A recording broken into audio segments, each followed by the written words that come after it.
Teman-temanku, Shalom. Berjumpa lagi di dalam YouTube channel Tanya Aja, Pasti Ku Jawab. Berikut ini kita akan menyaksikan sebuah kesaksian dari saudara kita yang sangat luar biasa. Bagaimana dia yang tadinya belum percaya kepada Tuhan Yesus tetapi percaya kepada Tuhan saat ini. Dan kita juga akan mendengarkan tentang bagaimana pemahamannya, pengertiannya tentang kitab suci sehingga membuat dia semakin bertumbuh dan semakin mencintai Tuhan. Seperti apa kisah lengkapnya? Saksikan video ini dari awal sampai habis dan semoga memberikan pencerahan ya.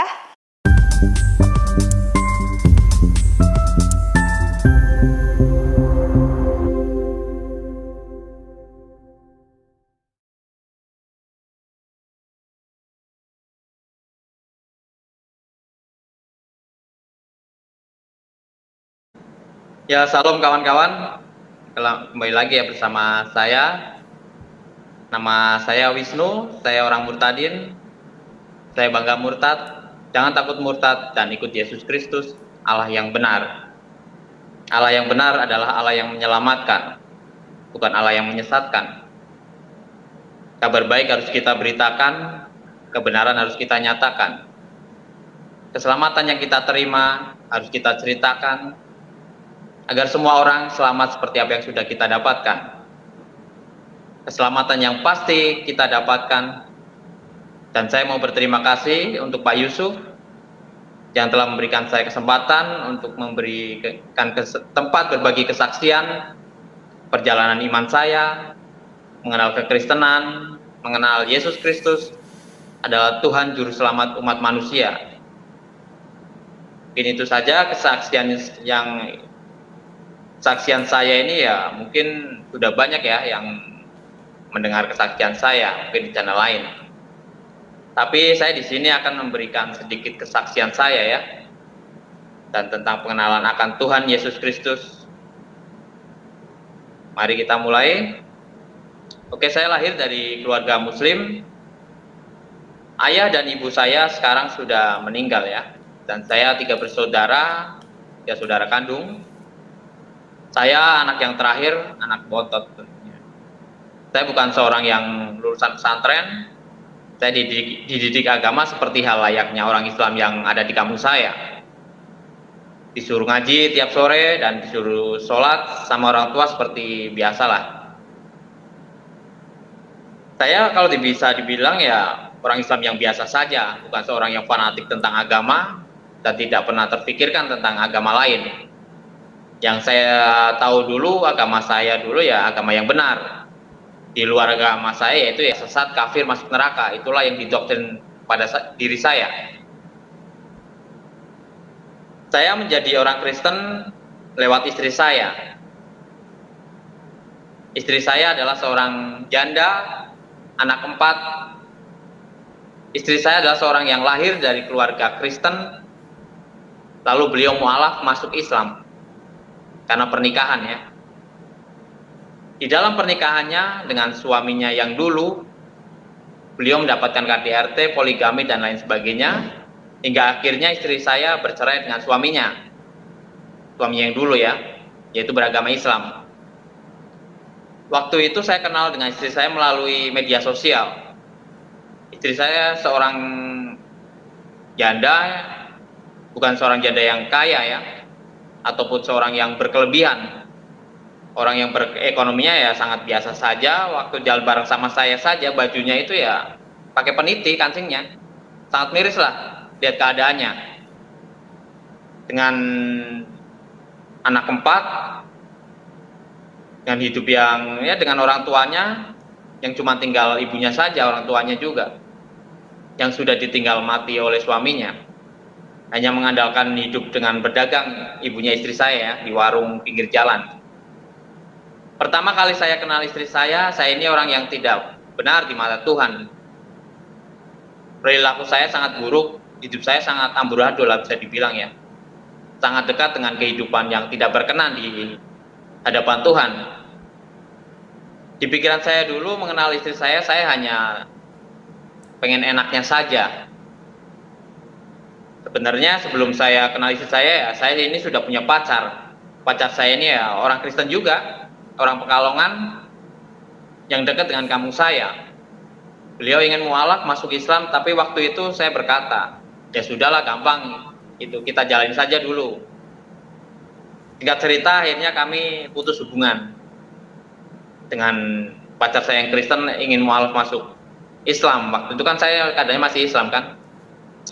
Singkat cerita, kami akhirnya putus, dan tinggallah saya di Jakarta, merantau sangat lama ya. Saya merantau di Jakarta itu dari tahun 2006.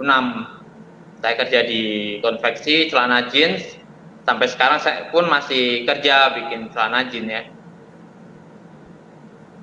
Dan mungkin saya akan melanjutkan bagaimana saya menjadi orang Kristen, mengenal kekristenan ya. Ketika saya sudah kenal dengan istri saya, waktu itu belum nikah. Kenapa saya pakai istri ya? Biar lebih gampang saja, nanti digoreng lagi sama orang-orang sebelah, gitu kan. Saya sering ngobrol lewat telepon, dan saya sudah main juga ke rumahnya waktu itu. Karena sudah kenal ya, kita saling curhat lah. Saya tidak pernah terpikirkan untuk menjadi orang Kristen waktu itu. Karena di dalam ngobrol-ngobrol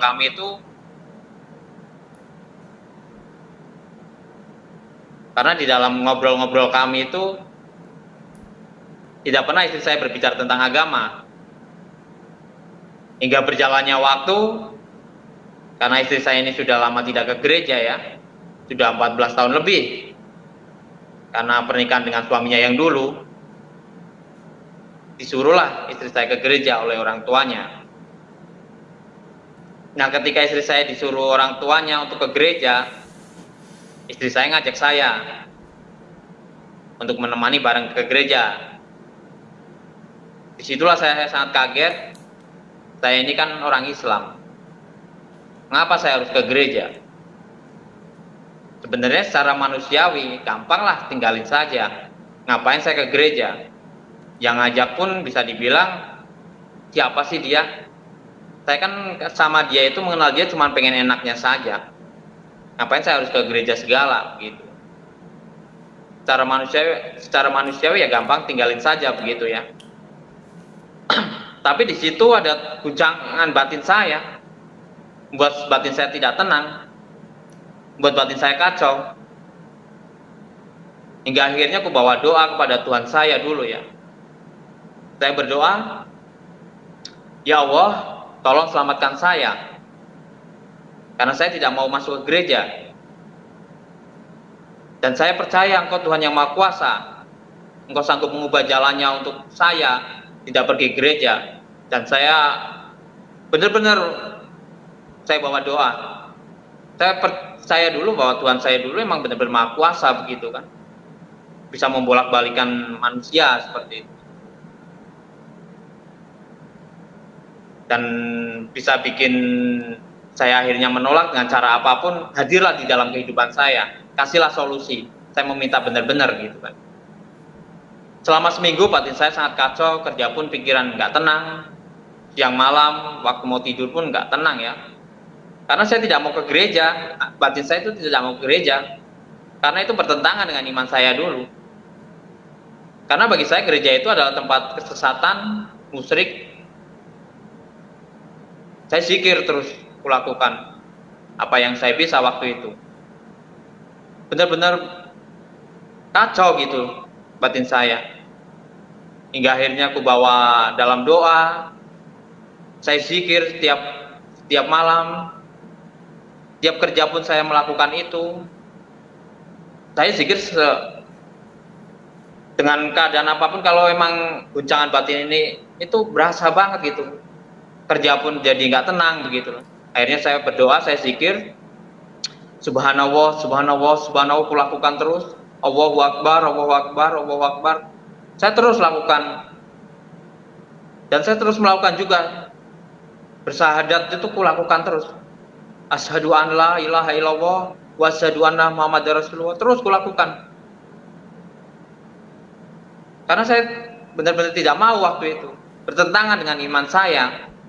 Terus kulakukan. Dan saya juga terus baca ayat-ayat pendek juga di dalam Al-Quran juga ya. Seperti Al-Fatihah. Bismillahirrahmanirrahim. Alhamdulillahirrahmanirrahim. Ar-Rahmanirrahim. maliki yaumiddin, iyyaka na'budu wa iyyaka nasta'in, ihdinas siratal mustaqim, siratal ladzina an'amta 'alaihim ghairil maghdubi 'alaihim waladdallin. Terus kulakukan surat-surat pendek yang di dalam Al-Quran pun kulantunkan, seperti surat An-Nas dan lain sebagainya. Karena itulah bagi saya itu punya kemampuan punya power gitu kan. Karena saya didoktrin bahwa ayat-ayat Al-Quran itu bisa membuat kemungkinan ya bisa dibilang menghalau segalanya lah, seperti itu, kira-kira seperti itu.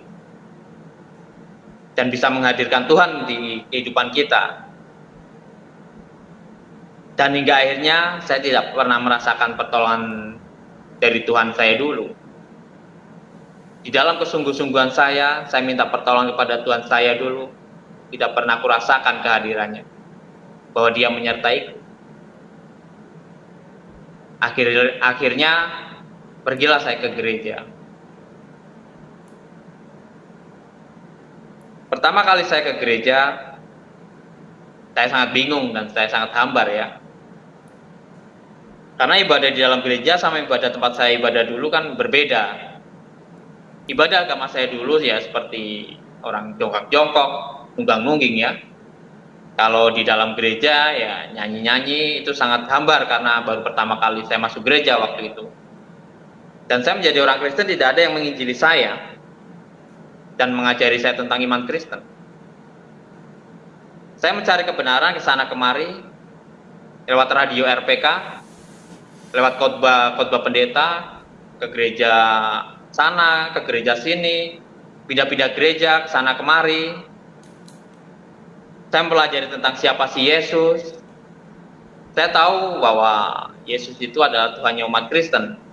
Disitulah saya sangat haus akan pengajaran tentang Yesus, yang berkhotbah tentang Yesus, yang menyampaikan tentang Yesus. Saya cari ke sana kemari. Memang betul kata Alkitab ya, yang ditulis dalam Roma 10 ayat 17 ya. Jadi iman tumbuh dari pendengaran, timbul dari pendengaran, dan pendengaran oleh firman Kristus. Jadi saya pribadi merasakan bahwa iman saya tumbuh dari pendengaran akan firman Tuhan tentang Yesus Kristus melalui gereja-gereja, melalui radio, dan lain sebagainya ya. Tapi kan ya kalau bisa dibilang gereja-gereja kan tidak mungkin membahas tentang keilahian Yesus terus-menerus. Gereja banyak mengajarkan tentang bagaimana hidup berkati Tuhan dan mengajarkan tentang hidup berperilaku, moral kekristenan. Sangat sedikit ya yang membahas tentang keilahian Yesus Kristus, juru selamat kita. Dan jadi saking hausnya saya ingin mendengarkan siapa sih Yesus itu, waktu saya mencari kebenaran ke sana kemari di dalam perjalanan saya waktu naik kereta dari Bekasi menuju ke Bayoran Lama, di stasiun Kranji itu saya melihat ada dua orang bule masuk ya. Saking hausnya saya mencari kebenaran ke sana kemari, masuklah dua orang bule itu. Dia berkata-kata dan berbicara kepada salah seorang penumpang 2 meter dari saya berdiri. Di dalam obrolannya mereka, saya mendengar tentang Yesus Kristus. Dan dikasihlah buku yang orang yang ngobrol-ngobrol tadi dengan bule tadi ya. Di dalam batin saya penasaran siapa sih dia kok ngomong tentang Yesus Kristus. Turunlah dua orang bule itu di stasiun Jatinegara. Tujuan saya kan ke Bayoran Lama ya. Ketika dua orang bule itu turun di Jatinegara, aku juga ikut turun. Aku ikutin dua orang bule itu sampai keluar, sampai jalan raya lah. Saya hentikan itu dua orang bule itu. Saya bertanya, apa tujuan Anda ke sini? Dua orang bule itu menjawab, saya misionaris Yesus Kristus. Saya berkata, inilah yang saya cari. Saya pengen mengenal tentang Yesus Kristus. Nah, dikasihlah saya kitab, namanya Kitab Mormon. Nah, ketika dikasih kitab itu, saya baca-baca sedikit, yaitu tentang nabinya Joseph Smith dan malaikat Moroni ya. Aku tanyakanlah kitab itu kepada keluarga istri saya tentang Kitab Mormon. Keluarga istri saya itu bingung, nggak pernah dengar tentang Mormon. Nah, keluarga saya berkata, janganlah diikutin ajaran ini, karena bagi dia asing ajarannya. Hingga akhirnya tidak saya ikutin. Disitulah letak kehausan saya tentang mengenal kebenaran. Karena emang benar-benar tidak ada yang menginjil. Di dalam keluarga istri saya pun tidak ada yang memberikan, ini loh iman Kristen itu begini, gini, tidak. Dan tidak ada yang membimbing saya mengenal kekristenan, siapa sih Yesus, bagaimana tentang iman Kristen. Saya hanya dikasih Alkitab oleh keluarga istri saya, dan buku-buku kecil, kayak seperti renungan harian yang tipis-tipis itu ya. Dan saya masih terus belajar tentang iman Kristen kesana kemari, khotbah-khotbah gereja, waktu itu melalui radio, karena dulu belum rame ya di YouTube. Pertama kali di dalam iman Kristen ya batin saya punya ketakutan ya. Karena dulu saya terdoktrin dengan azab ilahi. Nanti jasadnya nggak diterima di bumi, dan lain sebagainya lah. Kita semua percaya bahwa Allah yang kita sembah adalah Allah yang hidup dan yang benar. Di dalam kebimbanganku, di dalam keresahanku, ketika saya masuk Kristen, Tuhan menjawab. Kan Tuhan yang kita sembah adalah Tuhan yang hidup dan yang benar. Berbeda dengan Tuhan saya yang dulu. Tidak pernah kurasakan. Kalau Tuhan yang sekarang, saya merasakan bahwa Tuhan yang kita sembah adalah Tuhan yang hidup.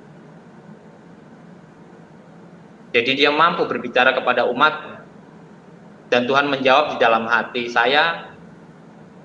Di dalam keresahan saya, dia menjawab. Dia berkata, tak usah kau pikirkan jasadmu itu,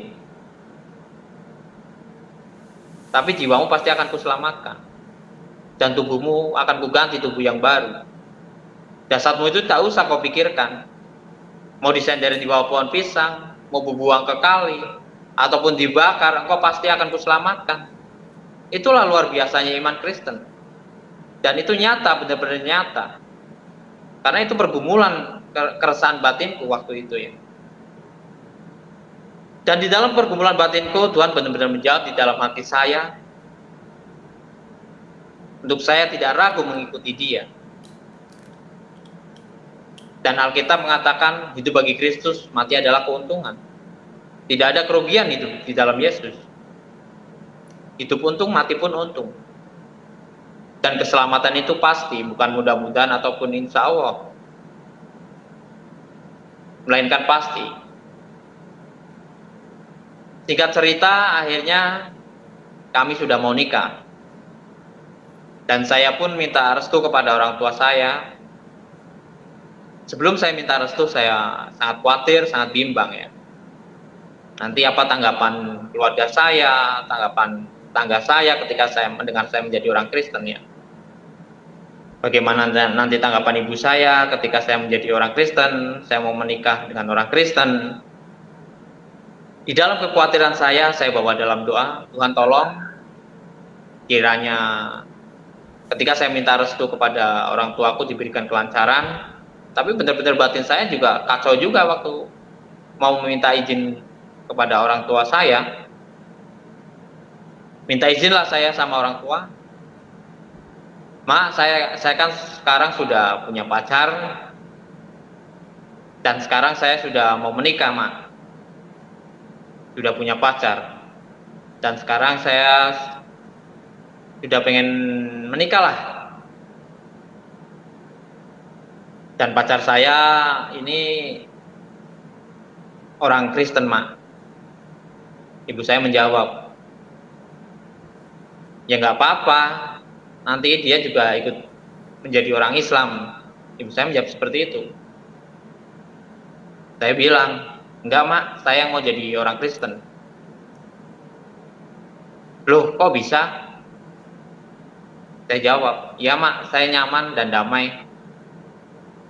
Ibu saya jawabannya cuma simpel, ya sudah, kalau emang kamu nyaman, kamu damai menjadi orang Kristen. Dan kecemasan saya langsung hilang, berubah menjadi sukacita. Itulah luar biasanya iman Kristen.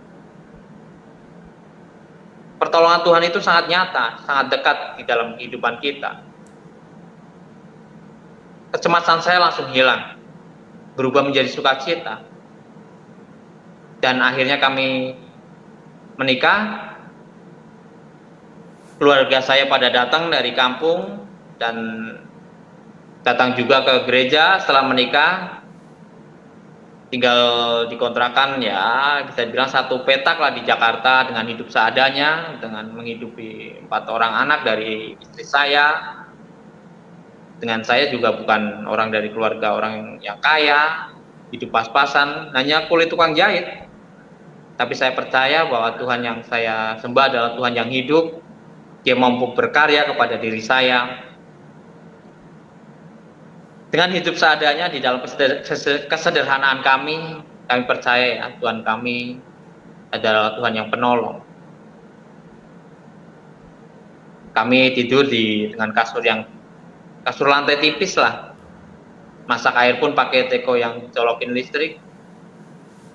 Dan puji Tuhan, sekarang kami bisa jadi makin lebih baik. Kasur kami bisa dibilang yang tadinya tipis sudah agak tebal sedikit. Dan kami akhirnya bisa beli motor, ya sudah punya kompor juga. Sekarang kami ngontrak agak lebar sedikit, yaitu 3 petak. Dan saya percaya Tuhan yang kita sembah adalah Tuhan yang benar. Tuhan yang benar adalah Tuhan yang hidup. Dia hadir memberkati kita kalau kita datang kepadanya. Sewaktu-waktu saya pernah meminta sesuatu ya kepada Tuhan. Karena melihat bahwa Tuhan yang saya sembah ini ketika saya meminta pertolongan itu selalu hadir, selalu nyata. Dia selalu mengarahkan hidup saya. Kamu menuntun saya untuk hidup ke sini gitu. Dia mampu merubah saya menjadi manusia lebih baik lagi. Dulu saya bisa dibilang hidupnya tidak berkenan di hadapan Tuhan. Saya hidup di jalanan, hidup ya dekat dengan kehidupan yang tidak berkenan ya. Kalau bisa dibilang adalah dosa. Dan saya pernah meminta sesuatu sama Tuhan. Tuhan, saya ini kan juga ya manusia biasa Tuhan. Saya juga pengen kaya, pengen rumah, pengen ini, pengen itu. Itu manusiawi saya. Dan ketika saya meminta itu, ya sering kulakukan dalam doa gitu loh. Karena Tuhan yang kita sembah adalah Tuhan yang hidup, Dia nyata. Dia menjawab doa saya. Hadirlah saya di dalam suatu gereja. Saya mendengarkan khotbah beliau. Khotbah beliau berkata, seorang anak kecil 2 tahun tidak mungkin meminta pisau kepada bapaknya. Karena itu sangat berbahaya, bisa membunuh orang, bisa melukai diri sendiri. Disitulah saya sangat tertunduk, malu sama Tuhan. Tuhan bicara kepada diri saya. Tuh, dengerin. Kamu belum dewasa untuk minta ini itu, minta ini itu. Saya sangat malu sama Tuhan. Dia benar-benar hadir di dalam kehidupan saya. Dia memberitahu ini yang benar, ini yang salah. Tuh, dengerin itu. Kamu belum dewasa untuk minta ini, minta itu. Bagi saya Alkitab sangat luar biasa. Dan Tuhan yang kita sembah juga Tuhan yang luar biasa. Tuhan yang hidup dan Tuhan yang benar. Alkitab sudah menubuatkan apa yang akan terjadi, membicarakan yang sudah terjadi, yang sejak dahulu kala. Dan Alkitab juga mengatakan tentang keselamatan yang datang dari Yesus Kristus, Tuhan semua umat manusia. Pak Yusuf boleh coba buka Alkitab Pak Yusuf di 2 Petrus 2 ayat 1 dan 2 Pak Yusuf. Boleh, sebentar. 2 Petrus 2 ayat 1 dan 2.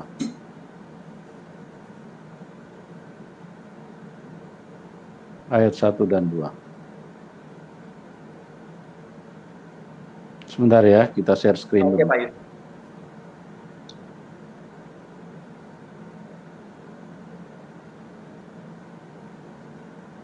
Sudah ada di depan di layar Ya. Mas Wisnu? Nanti loncat langsung ke ayat 12 sampai 14 ya.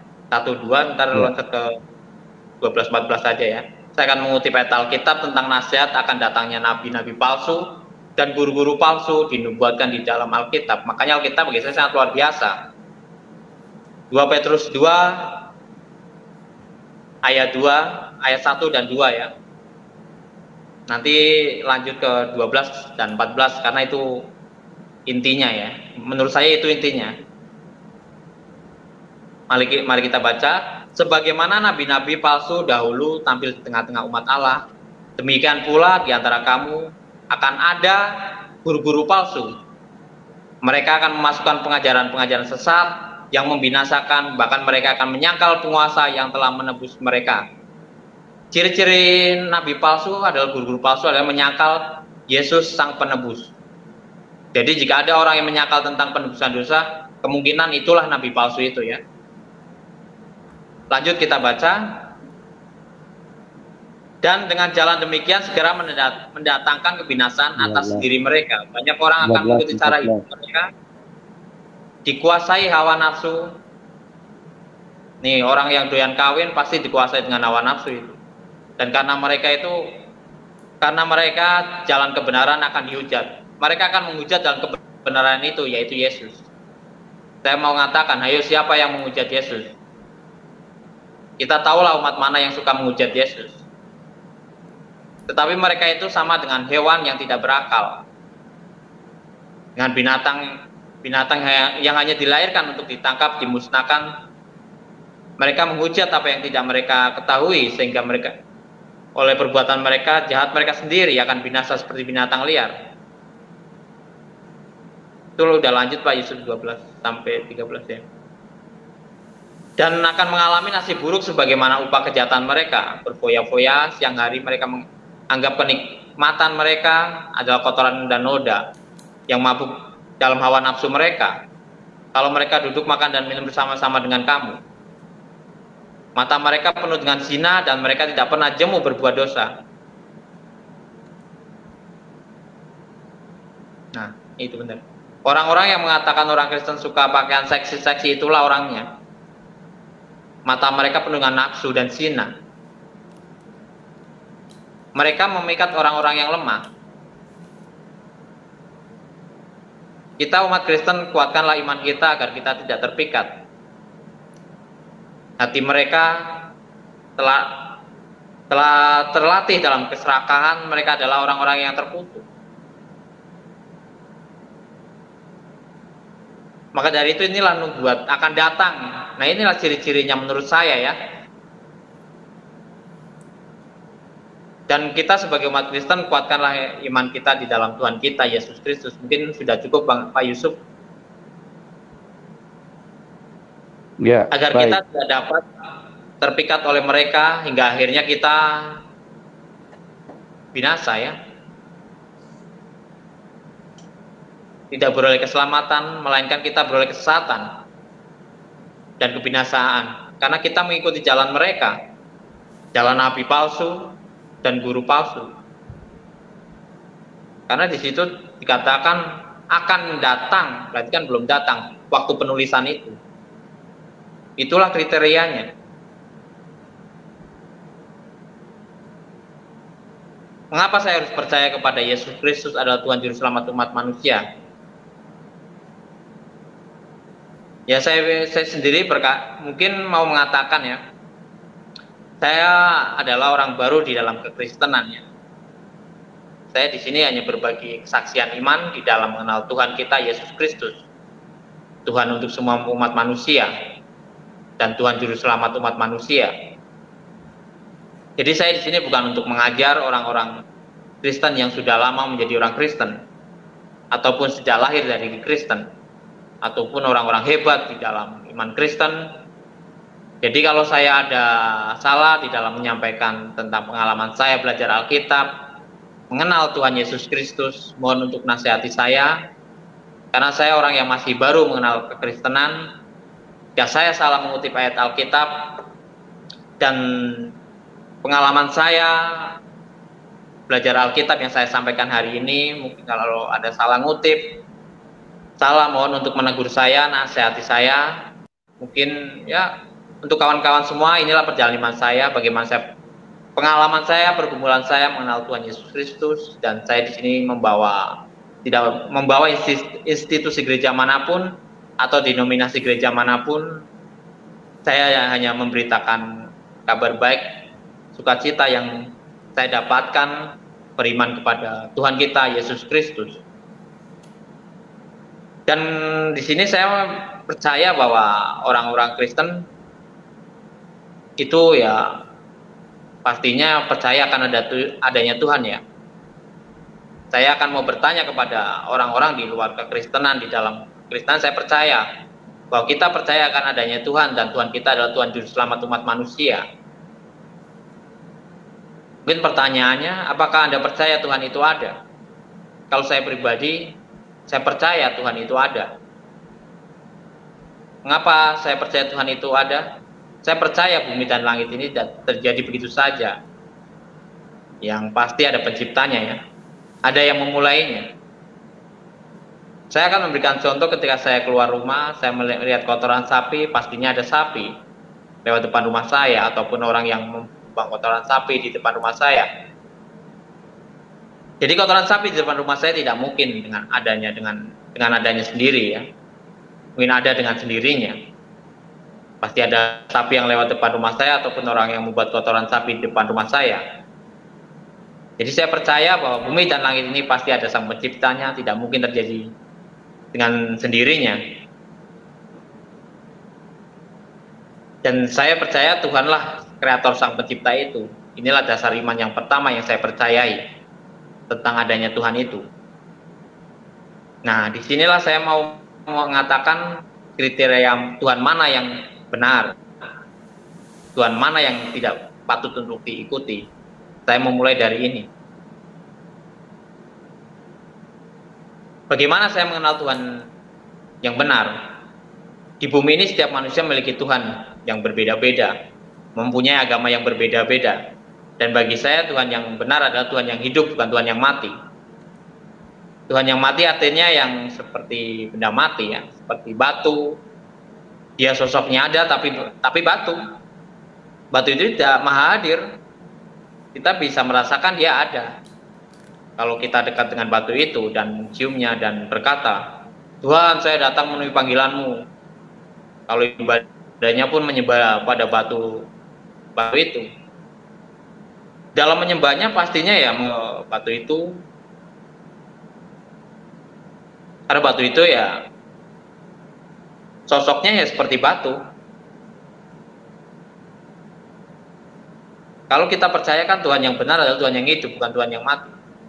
Tuhan yang mati kan ya seperti benda mati, seperti batu. Sosoknya ada tapi batu kan. Dan kalau menyembah harus menghadap ke batu itu. Dan dia datang, ya Tuhan, kami datang memenuhi panggilanmu, dan mencium batu itu ya. Dan berkata, Tuhan, saya datang memenuhi panggilanmu. Kalau ibadah pun menyembah batu, menghadap ke batu itu. Itulah ciri Tuhan yang mati. Tuhannya ya seperti benda mati, seperti batu, berbeda dengan Tuhan yang hidup. Tuhan yang hidup adalah Tuhan yang bisa kita rasakan kehadirannya. Dia maha kuasa, maha hadir, maha menyatakan dirinya bahwa dia ada. Saya merasakan bahwa Tuhan yang saya sembah adalah Tuhan yang hidup. Saya merasakan di saat saya berdoa, dia hadir di dalam hidup saya, yang mampu mengarahkan hidup saya untuk melakukan kebaikan. Ketika saya mendekat dengannya melalui doa dengannya, dia hadir dan kurasakan kehadirannya. Dia nyata pada diri saya. Berbeda dengan Tuhan saya yang dulu. Tuhan yang saya sembah dulu. Dulu saya berdoa meminta tolong kepada dia, saya tidak merasakan dia hadir dalam kehidupan saya. Padahal saya percaya dulu bahwa Tuhan yang saya sembah dulu adalah Tuhan yang maha kuasa. Tapi nyatanya, dia tidak bisa melakukan apapun untuk diri saya. Tidak kurasakan kehadirannya. Jadi sangat berbeda Tuhan yang saya sembah dulu dan Tuhan yang saya sembah sekarang. Tuhan yang saya sembah sekarang, saya percaya dia adalah Tuhan yang benar, Tuhan yang hidup. Dia mampu menyatakan dirinya dan dia maha hadir. Karena itu dia bisa kurasakan kehadirannya di dalam hidup saya. Dia menuntun saya menjadi manusia yang lebih baik lagi. Dan di dalam menyembahnya, beribadah kepada dia, saya tidak perlu menghadap ke arah tertentu. hanya mengarahkan hati saya kepada Dia, kesungguhan hatiku untuk mendekatkan diri kepadanya. Kalau beribadahnya Tuhan yang mati berbeda. Contohnya seperti harus menghadap ke arah tertentu. Nah, contohnya kalau mau ibadah yang menghadap ke arah timur gitu, dan tidak boleh miring ke kanan ataupun miring ke kiri, harus lurus ke arah yang sudah ditentukan. Itu ibadahnya orang mati, ibadahnya Tuhan yang mati. Harus lurus menuju ke arah yang ditentukan. Contohnya nih, seperti arahnya ke Monas, contoh ini ya, ditentukan arahnya ke Monas, harus ke Monas, tidak boleh geser kanan ke kiri. Karena kalau ke kiri ke kanan itu ya bisa dibilang Masjid Istiqlal ataupun ke kanan gereja katedral, itu contohnya, istilahnya seperti itu. Semoga Anda paham yang saya maksud ya. Jadi berbeda dengan iman kita. Di dalam menyembahnya berbeda kok. Berbeda dengannya. Tidak harus kita mengarahkan ke titik tertentu. Yang kita lakukan harus mengarahkan hati kita, mengarahkan hidup kita kepada Dia di dalam kita beribadah, di dalam menyembahnya. Hanya keikhlasan di hidup kita, rasa syukur kita memuji kebesarannya. Hanya dengan hati yang tulus kita menyembahnya, dengan hidup dalam kebenaran, berdoa kita beribadah kepadanya. Bagaimana saya mengenal Tuhan yang saya sembah adalah Tuhan yang baik apa Tuhan yang jahat? Tiap orang beriman pasti percaya tentang adanya surga dan neraka ya, itu pasti. Tiap manusia hidup pasti mati. Nah, kemanakah kita setelah mengalami kematian? Apakah kamu masuk ke dalam surga bersama Dia Sang Pencipta, atau apakah kau ke neraka, tempatnya iblis dan malaikat-malaikat yang berkhianat kepada Tuhan? Tuhan menciptakan neraka untuk iblis yang sang penyesat itu dan para malaikat yang berkhianat kepada Tuhan ya. Tempat hukuman dengan api yang menyala seperti bisa dibilang ya neraka.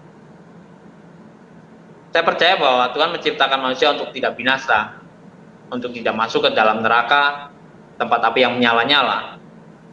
Maka dari itu Tuhan yang benar adalah Tuhan yang menyelamatkan, bukan Tuhan yang menyesatkan. Kalau ada Tuhan yang menyesatkan manusia, saya ragu dengan Tuhan itu. Karena Tuhan yang benar adalah Tuhan yang menyelamatkan manusia, bukan Tuhan yang menyesatkan manusia. Jadi jelas ya.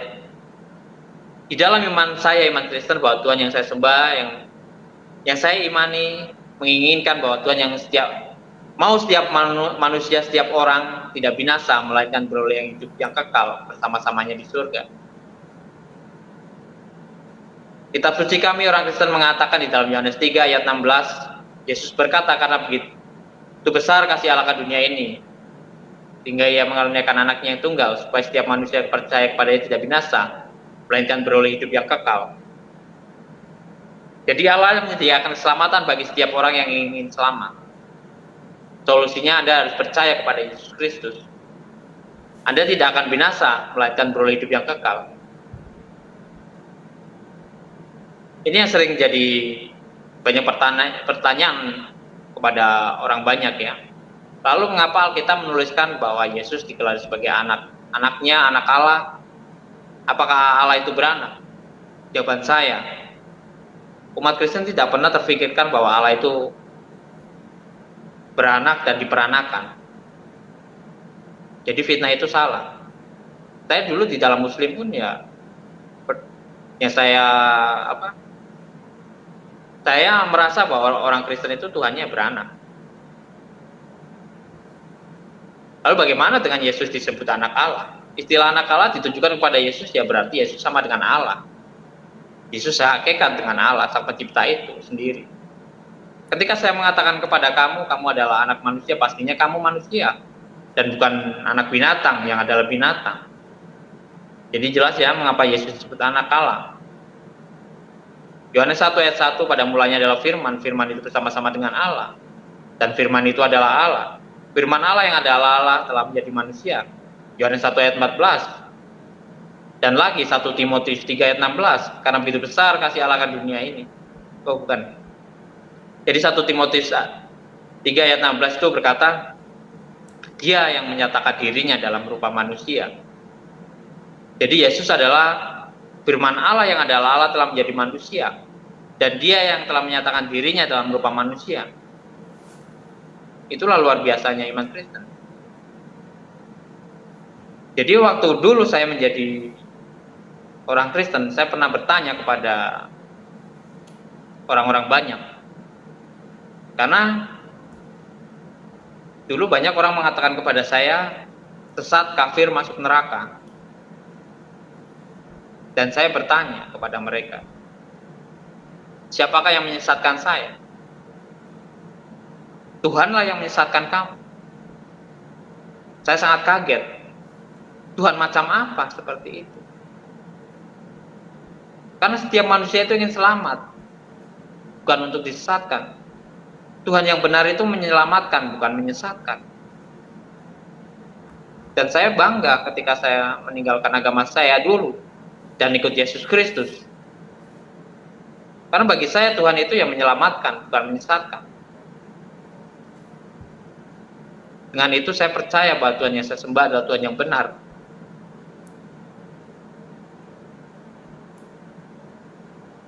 Dan mungkin itu saja dari saya, Pak Yusuf. Dan bagi saya ya Yesus itu, saya tidak lagi mengajar ya umat-umat saudara-saudara Kristen, tapi saya sedang bercerita dengan pengalaman iman mengenal Tuhan Yesus Kristus. Jika ada saya salah mengutip ayat Alkitab, tegurlah saya dan nasihati saya. Yesus Kristus dialah yang menyelamatkan kita dan memanggil kita dengan panggilan kudus, bukan berdasarkan perbuatan kita ya, melainkan berdasarkan kasih karunia Allah itu sendiri yang telah dikaruniakan kepada kita, yaitu keselamatan yang sekarang dinyatakan oleh kedatangannya Juru Selamat kita, Yesus Kristus. Dia adalah Tuhan Juru Selamat. Kami ini adalah manusia biasa sama seperti kamu. Kami ada di sini untuk memberitakan Injil, kabar baik kepada kamu, supaya kamu meninggalkan Tuhan yang tidak baik, Tuhan yang menyesatkan, Tuhan yang mati, yaitu berhala yang menyembah batu, dan berbalik kepada Allah yang hidup, yang telah menjadikan langit dan bumi, dan segala isinya. Yesus Kristus Tuhan Juru Selamat kita. Amin. Puji Tuhan, kita sudah menyaksikan kesaksian yang begitu luar biasa dari saudara kita. Kita melihat bagaimana kesungguhan hatinya di dalam mengikut Tuhan. Kita melihat bagaimana akan imannya dijelaskan dan diceritakan sehingga dia begitu mengasihi Tuhan. Dan kita juga bisa melihat bagaimana dia menyatakan bahwa saat ini dia bisa memuji, menyembah, berdoa, dan beribadah kepada Tuhan dimanapun dan kapanpun, tanpa dibatasi oleh waktu, tanpa dibatasi oleh situasi, bahkan arah-arah tertentu. Teman-temanku, mengapa demikian? Karena Tuhan yang kita sembah adalah Tuhan yang maha kuasa, Tuhan yang menciptakan langit dan bumi, Tuhan yang menciptakan akan segala arah, Tuhan yang berkuasa atas segala sesuatu sehingga dia bisa dipuji dan disembah dimanapun dan kapanpun. Karena Allah itu sungguh tidak terbatas. Karena itu teman-temanku, apapun keadaanmu, apapun situasi yang engkau hadapi, ingat, andalkan Tuhan, berseru kepada Tuhan, dan berdoa kepada Tuhan. Percayalah bahwa Tuhan telinganya mendengarkan doa, telinganya mendengarkan seruan orang-orang percaya yang berseru kepadanya. Tuhan Yesus memberkati.